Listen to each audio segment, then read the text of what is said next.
The early 70s are kind of known for disturbing psychological studies, and the Stanford prison experiment is one of those craziest ones.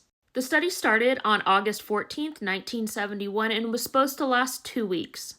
The study was conducted by Dr. Philip Zimbardo and wanted to answer the question, what happens when ordinary people are given positions of power, or stripped of it entirely? They put out an advertisement in the newspaper seeking 24 male college students, and they were going to be paid $15 a day to participate in this study. The 24 volunteers were chosen from 75 applicants because of their physical and mental health. The students would be randomly assigned either being a guard or a prisoner. Although being in San Francisco during the height of the hippies, all of the students wanted to be prisoners. A mock prison was set up in Stanford University's psychology building.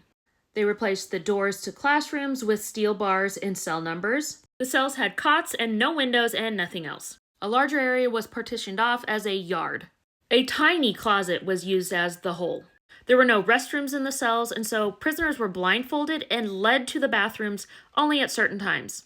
Day one, the local police help arrest these participants without notice. Prisoners are booked, fingerprinted, and blindfolded and led to the fake prison. Guards are given uniforms, batons, and sunglasses. The only instructions that the guards are given is to maintain order. The only two rules were cause no physical harm and do not let them escape. Prisoners were strip searched and deloused, even though that really was not part of what the guards were told to do. They just thought that's what they should do. Prisoners were issued smocks, ID numbers, and nylon caps.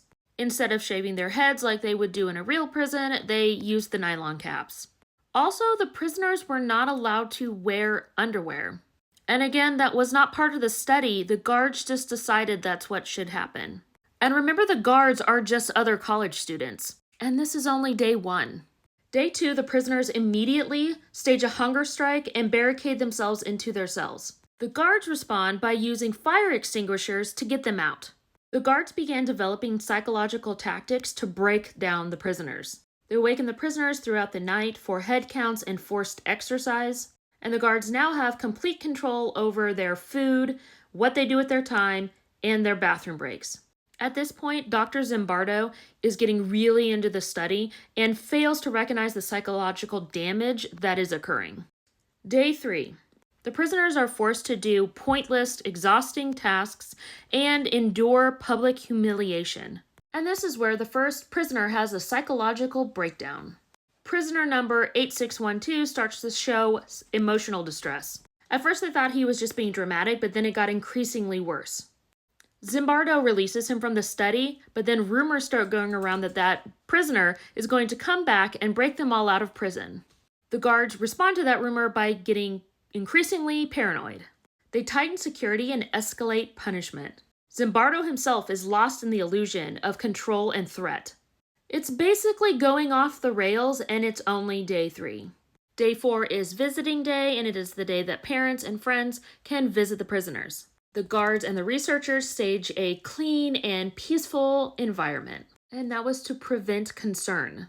After visiting hours, the guards increase control, and we have a second mental breakdown. Prisoner number 819 suffers a breakdown after being shamed and isolated. He is found crying in the corner of his cell and refusing to eat. He is then released from the study. At this point, you'd think that maybe they should stop this study after 2 people had complete mental breakdowns after 4 days. But they definitely didn't.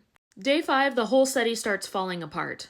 A girlfriend of one of the participants raises alarms about the ethical concerns of this study.